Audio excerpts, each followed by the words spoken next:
తండ్రి అయిన దేవునికి మహిమ కలుగునుగాక. ప్రభును ప్రియ రక్షకుడైన క్రీస్తు యేసు నామములో టీమ్ ఆఫ్ గాడ్ ఛానల్ వీక్షిస్తున్న ప్రియ సహోదరి సహోదరులైన వారందరికీ హృదయపూర్వకమైన వందనాలు తెలియచేసుకుంటున్నానండి. ప్రభునందు ప్రియ సహోదరి సహోదరులరా, ఈరోజు మన టాపిక్ క్రీస్తు ప్రభుల వారు ఎవరి కొరకు ప్రార్థించమని చెప్పానో తెలుసా అనే అంశాన్ని బట్టి క్లుప్త వివరణతో కొద్ది నిమిషాలు ఆలోచించడానికి మనం ప్రయత్నించాలి.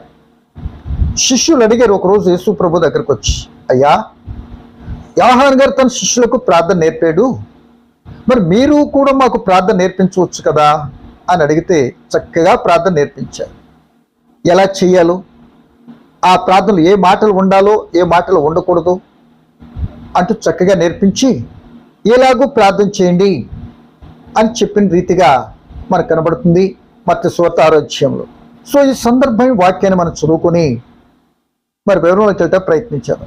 చూడు, మత్తయి రాసిన సువార్త 5వ అధ్యాయము 44 వచ్చిందని నేను చదువుతున్నానండి. నేను మీతో చెప్పినది ఏమనగా, మీరు పరలోకమున్న మీ తండ్రికి కుమారులై ఉండునట్లు మీ శత్రువులను ప్రేమించుడి, మిమ్మల్ని హింసించు వారి కొరకు ప్రార్థన చేయడి. ఒకటి. ఇదే మాట లోక సువార్తలో మరి లోక గారు కూడా వ్రాశారు. 6వ అధ్యాయం లోక సువార్త 27. వినిచున్న మీతో నేను చెప్పినది ఏమనగా, మీ శత్రువులను ప్రేమించుడి, మిమ్మను ద్వేషించు వారికి మేలు చేయుడి, మిమ్మను శపించు వారిని దీవించుడి, మిమ్మను బాధించు వారి కొరకు ప్రార్థన చేయుడి అంటారు. ఇక్కడ కాస్త 2 మాటలు ఎక్కువగా చెప్పినట్టు, అంటే మరి శత్రువులను ప్రేమించున్నది కామన్గా ఉన్నా ఇక ద్వేషించేవారు కనబడుతున్నారు, వాళ్ళకి మేలు చేయండి, మిమ్మల్ని శపించేవారు కూడా ఉంటున్నారు, వారిని దీవించండి, మరియు మిమ్మల్ని బాధించు వారి కొరకు ప్రార్థన చేయండి. అంటే ఇక్కడేమో శత్రువును ప్రేమించడానికి కామన్ అనుకున్నాం కదా, మిమ్మల్ని హింసించే వారి కొరకు ప్రార్థన చేయండి అంటే ప్రార్థన చేయటానికి వారికి ఎదురు కాబోతున్నటువంటి పరిస్థితుల్లో ఎలా ప్రార్థన చేయాలో ముందే చెప్తున్నట్లుగా కనబడుతుంది.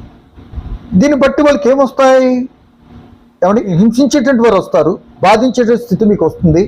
ఆ సమయంలో మీరు చేయవలసింది ఏంటంటే వారి కొరకు ప్రార్థన చేయాలి. అంటే దీన్ని భావన ఎలా ఉందంటే, రేపు నా ఫాలోవర్స్గా మీరు ఉన్నారు కనుక మీకేమొస్తుంది, హింస వస్తుంది, బాధ కలుగుద్ది.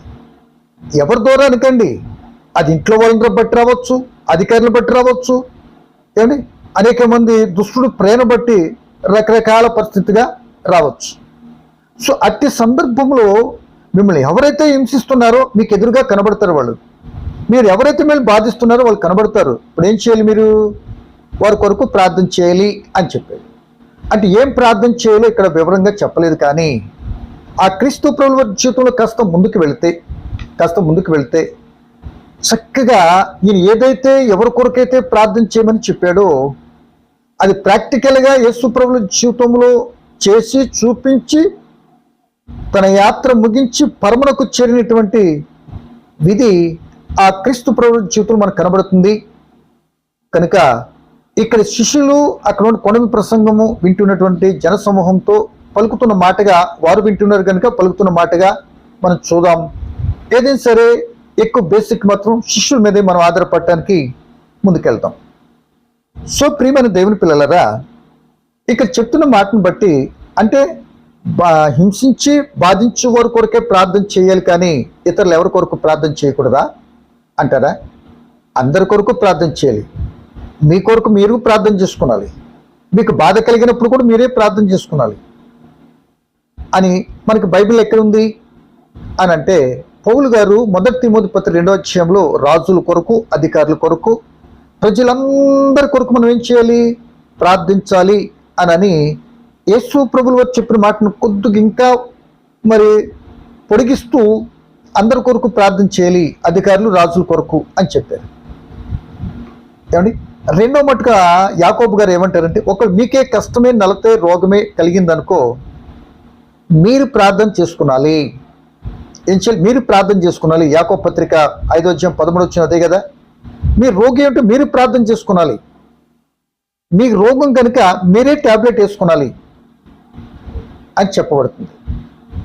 కనుక ప్రియమైన దేవుని పిల్లలారా, ఇక్కడ మనం గమనించినట్లయితే ఇక్కడ ప్రార్థన చేయాలి. మనకే ప్రార్థన చేసుకుని అధికారుల కొరకు ప్రార్థన చేయాలి. అంటే శత్రువుల కొరకే కాదు, లేక బాధించేటటువంటి వారి కొరకే కాదు, హింసించే వరకే కాదు, అందరి కొరకు కూడా ప్రతి ఒక్కరు ఒకరు ఏం చేసుకోవాలి? ప్రార్థన అనేది చేసుకోవాలి. ఎందుకు అంటే ప్రార్థన నేర్పించిందే అందుకు. ఆ యేసు ప్రభువులు ఎవరు ఏదైతే చెప్పారో అదే ప్రార్థన శిష్యులైనటువంటి అపోస్తులుగా ఉన్నటువంటి వారు అనుసరించి చూపించింది కూడా అదే ప్రార్థన. ఈరోజు ఇటువంటి ప్రార్థన మన జీవితంలో లేదండి. ఈ విధానం మనం చేయలేకపోతున్నామండి. కనుక ప్రార్థన ఆ హింసించే వారి కొరకు, బాధించే వారి కొరకే కాదు, అందరి కొరకు అనే మాట కూడా మనం చెప్పుకున్నాం. సో ఇంతకీ మనకు శత్రువు ఎవరు? వారి కొరకు కదా ప్రార్థన చేయమన్నది. ఎందుకంటే మన శత్రువు ఎవరు ఇప్పుడు? అది కదా మెయిన్ పాయింట్. శత్రువు అంటే ప్రియ దేవుని పిల్లలారా, 3 మాటలుగా చెప్పనివ్వండి నన్ను. లోకము మనకి శత్రువే ఏమండి, 1. సాతానుడు మనకి శత్రువే, 2. నీ శరీరం కూడా నీ శత్రువే, 3. సో వీరి కొరకు ప్రార్థన చేయాలా? సాతాను కొరకు, లోకం కొరకు, నీ శరీర కొరకు ప్రార్థన చేయాలా అని అంటే ప్రియ దేవుని పిల్లలారా, లోకం కొరకు, నీ కొరకు కూడా ప్రార్థన చేసుకుని చెప్పుకున్నాగా, ఇది ఓకే. కానీ సాతానుడైనటువంటి ఆ శత్రు కొరకు మాత్రం ప్రార్థన చేయవసరం లేదు. మరి ఎలా అసలు శత్రువుని మనం ఎలా ఐడెంటిఫై చేయగలుగుతాం అని అంటే, ఒక మాటలో ఒక వ్యక్తికి దుష్టుడు వానిలో ప్రవేశించాడు అనుకోండి. ఏమండి, ఇప్పుడు మన శత్రువుని ప్రేమించాలి కదా, ఆ మాటకి దీని వివరణ అండి. దుష్టుడు వానిలో ప్రవేశించాడు, ఆయన పిచ్చి మాటలు ఎన్నో మన మీద మాట్లాడేశాడు అనుకోండి. పెద్ద శత్రుత్వం వచ్చేస్తుంది మన మధ్యన. ఆ దుష్టుడు ప్రేమ బట్టి ఎన్నో మాటలు మాట్లాడేశాడు. అది నువ్వు విన్నా ఎదురుగా కనబడుతున్నాడు శత్రువుగా. అప్పుడు ఏం చేయాలంటే, వారిని ప్రేరేపిస్తున్నటువంటి దుష్టుడైనటువంటి వాడిని ద్వేషించి, ఆ వ్యక్తిగా కనబడుతున్నాడే, నిన్ను మాట్లాడినటువంటి వ్యక్తిగా కనబడుతున్నాడే, ఆ వ్యక్తిని మాత్రం ఏం చేయాలి? ప్రేమించాలి. అదే శత్రువును ప్రేమించటం అంటే. అంతేగాని ఈ వ్యక్తి మాట్లాడాడు కదా అనుకొని ఆ దుష్టు ప్రేమతో ఉన్నట్టు వ్యక్తిని కూడా శత్రువుగా భావించి అతని కొరకు ప్రార్థన చేయకుండా, ఆ విమోచన కొరకు, రక్షణ కొరకు ప్రార్థన చేయకుండా అతను ద్వేషించేట విధానం ఉంటే అతను నరకానికి తోసేసిన వ్యక్తిగా, నువ్వు చేయాల్సిన పని చేయకపోవటం కానీ నరకానికి పోయేటువంటి ప్రమాదం ఉంది కనుక అది వద్దు. శత్రువులైన వారిని ఏం చేయాలి? ప్రేమించండి అని చెప్తున్నాడు. హింసించే వారి కొరకు కూడా ప్రార్థన చేయండి అని చెప్పి. సో ప్రేమ దేవుని పిల్లలు, ఇది ఎలానే సాధ్యపడుతుందా అని అంటే చాలా కష్టం. ఏమండి, ఈ రోజున కుటుంబాల్లో కానీ జరుగుతున్న సంఘటనలు కానీ ఒకరిని హింస కలుగుతున్నా క్షమించలేని పరిస్థితి. ఏమండి, చంపబడుతున్నా క్షమించలేని పరిస్థితి ఎంతో మనకు కనబడుతుంది. కానీ దేవుని ఆత్మ ఎవరైతే కలిగి ఉంటారో, దేవుని ఆత్మ చేత ఎందరైతే నడిపించబడతారో, అంటే దేవుని ఆత్మ, దేవుని పిల్లలు మరి దేవుని ప్రేమ కలిగి ఉంటారు కనుక ఆత్మానుసారం జీవించేవారు. ఆ ప్రేమ వారిలోని సమస్త దోషాన్ని కప్పివేసి ఆ వ్యక్తిని ప్రేమించి, ఆ వ్యక్తి ద్వారా కలుగుతున్న హింసను ఓర్చుకొని సహించి అతని సన్మార్గంలో పెట్టడానికి మనం ఏం చేయాలంట? దేవునికి ప్రార్థన చేయాలట. అంటే ఆత్మ కలిగినటువంటి ఆ విధానంలో ఉన్నటువంటి వారు మాత్రమే తోటి ఎదుటి వ్యక్తి యొక్క క్షేమం కొరకు ప్రార్థిస్తారు. అదే యేసు ప్రభు చెప్తున్నారు. యేసు ప్రభువులు కూడా ఆత్మను కలిగి ఉన్నారు కనుకనే ఆ చెప్పిన యేసు ప్రభువులు వారే ఆ ఆత్మానుసారంగా జీవితంలో ఆయనకి ఎదురైనటువంటి పరిస్థితులలో కూడా ఆయన ఏం చేశారు? శత్రువులైన వారి కొరకు కూడా ఆయన ప్రార్థన చేశారు. మనందరికీ తెలుసు కదా. చూడండి, లూకా రాసిన సువార్తలో చెప్పేస్తాను. మరి 23:34లో అప్పటికి యేసు ప్రభువుల వారిని ఎంతో హింసించారు, హేళన చేశారు, గేలిపరిచారు, ఆయన ముఖం మీద మూసారు, పిడిగుద్దులు గుద్దారు, ఎంతగానో అవమానపరిచారు, నిందించారు, దూషించారు, హేళన చేశారు. నేను ఒక్కటి కాదు, చేయవలసినటువంటి అన్ని విధాలా చేశారు. నేను తప్పేం చేశాడా? ఎవరైనా దోషంగా మాట్లాడా? ఎవరికైనా ఇబ్బంది కలిగించాడా అని అంటే అందరికీ మెల్లి చేశాడు. ఏమండి, అందరినీ దీవెనకరంగా ఉండేటట్టు చూశాడు. ఏమండి, ఇప్పుడు కూడా ఆయన ఏం చేస్తున్నాడంటే, ఇప్పుడు వీళ్ళ హింసించి, ద్వేషించి మరి ఈ విధంగా ఉన్నటువంటి వారి కొరకు కూడా ఆయన ఏం చేశాడు, పరలోకపు తండ్రికి ప్రార్థించాడు. అదే కదా లోకసువార్త 23:34 తండ్రి వీరేమి చేయుచున్నారో మీరు ఎరుగరు కనుక వీరిని క్షమించు అని తండ్రికి మొరపెట్టాడు. అంటే ప్రార్థించారు.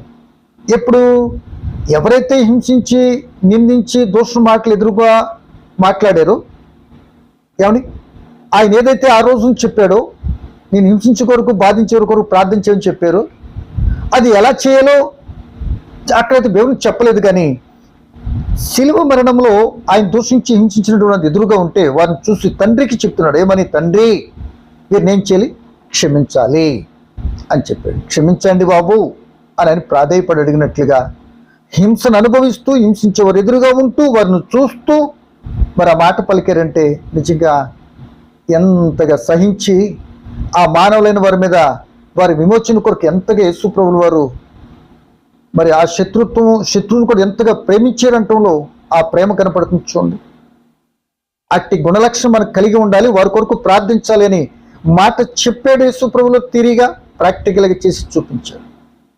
ఏమండి, ఇది మనకు సాధ్యమంటారా? మనం ఎక్కడ ఎడతాంలేండి అని అంటారా? దేవుని చిత్తాన్ని అనుసరిస్తూ ఆ పరలోక రాజ్యం కావాలనుకొని ఆత్మానుసరంగా జీవిస్తే, మనము జీవిస్తే అట్టి వారికి ఎదురవుతున్న పరిస్థితి ఎందుకు ఎదురవుతుందో, ఎదురవుతున్న వ్యక్తికి ఎడల ఏం చేయాలో ఏంటో గ్రహించే విచక్షణ జ్ఞానం పరిశుద్ధాత్మ మనకి ఇస్తాడు. కనుక అప్పుడు తప్పనిసరిగా ప్రార్థిస్తాం. కానీ నువ్వు ఒకటంటే నేను రెండంటాను అన్నావు అనుకోండి, లోకంలో ఉన్న వ్యక్తికిని మరి ఆత్మ లేనేటువంటి క్రైస్తత్వం కలిగి ఉన్న వ్యక్తి కూడా పెద్ద తేడా లేదు అని కూడా మనం గ్రహించాలి. కనుక నా ప్రియమైన సోదరులారా, ఇట్టి పరిస్థితి మనం ఎలా ఉన్నామో వింటున్నప్పుడు మనకు కూడా కొద్దిగా ఆలోచన రావాలి. సో ఆ ప్రకారం చేశారు. ఏమండి, శిష్యుల వారి జీవితంలో కూడా అలాగే జరిగిన ఎన్నో సంఘటనలు జరిగినవి. వారు అన్ని కూడా సహించారు. వారు జైల్లోకి భయపడ్డారు. ఏమండి, ఆ సందర్భంలో కూడా కొరడాలతో కొట్టబడ్డారు. ఎన్నో భయంకరమైన హింసలు, నిందలు, దెబ్బలు ఎన్ని తిన్నా వారి మీద ఎప్పుడూ ఫైటింగ్ చేయలేదు. వాళ్ళు ఎందుకు కొడుతున్నారు అని అనుకొని యుద్ధానికి వెళ్ళలేదు. మేము ప్రార్థన చేస్తే మీరు ఏమైపోతారో తెలుసా అని అనుకుని ప్రగల్భాలు పలకలేదు. వారు సహించి ఓర్చుకొని వారి క్షేమం కొరకు, వారి రక్షణ కొరకు మరి పాటుపడినట్లుగా ఆ యేసు ప్రభు చూపిన మార్గంలో వీరు నడిచినట్లుగా మరి మనకు కనబడుతుంది. పౌలు గారు కానీ, పేతురు గారు కానీ, యోహాను గారు కానీ ఎన్ని హింసలు, ఇబ్బందులు మరి శోధనలు శోధింపబడ్డారు. భయంకరమైన బాధింపబడలేదా? వాళ్ళందరూ ఏం చేస్తుంటారు? అలా బాధింపబడి వాళ్ళు ప్రార్థించారు కనుక ఆ హింసించిన కూడా మార్పు చెంది ఆయా స్థలాల్లో సంఘాలు ఏర్పడినవి.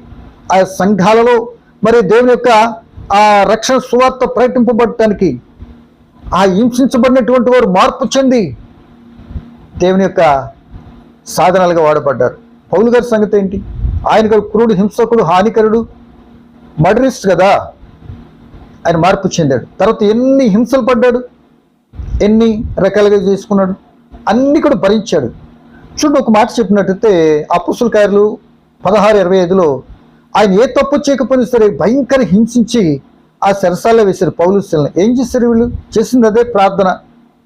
పునాదులు అక్కడ ఉన్నటువంటి జైలర్స్ అందరి యొక్క కట్లన్నీ కూడా తెగిపోయినవి, పునాదులు పగిలిపోయినవి, తలుపులు ఊడిపోయినవి. ఆ సెరసాల దగ్గర చచ్చిపోవటానికి రెడీ అయిపోయాడు. కత్తితో తను చంపుకొని పోయాడు. నీకు నువ్వు ఏ హానికి వచ్చేసి మేము అందరు ఇక్కడే ఉండవు చెప్పగానే ఆ సెరసాల అధికారి రక్షణ పొందటానికి దేవుని పిల్లలు అందరూ సహించి ప్రార్థించారని చక్కగా కనబడుతుంది కదా. అపొస్తలులు 16:25, 26, 29 వచనాలు. సో ఇంకొక మాటగా మనం చెప్పుకుంటే నేను ముగిస్తున్నాను. ఆ స్టెఫెన్ గారిని మనం తీసుకుంటే ఆయన ఆత్మను పొందుకున్నాడు. ఏమండి, సంఘంలో పరిచయం చేయడానికి ఏర్పాటు చేయబడిన ఒకరు స్టెఫెన్ గారు. ఆ దేవుని యొక్క విధానాన్ని చక్కగా వివరిస్తుంటే మీరు పరిశుద్ధాత్మను వ్యతిరేకిస్తున్న ముష్కరులారా అని ఇలా మాట్లాడేటప్పటికీ, ఏమండి, సో నేను ఆ తండ్రి కుడిపార్శ్వలో ఉన్నటువంటి యేసుని నేను చూస్తున్నాను అని చెప్పి ఎక్కడ లేని కోపం కట్టెలు తెంచుకుని వచ్చి రాళ్లతో కొట్టి చంపేసేస్తున్నారు కదా. రక్తం ఎక్కడ తగులుతుందో ఎంతో బాధను కూడా భరించి ఏం తప్పు చేస్తే మీరు కొడుతున్నారు అని అడగలేదే, మాట్లాడలే.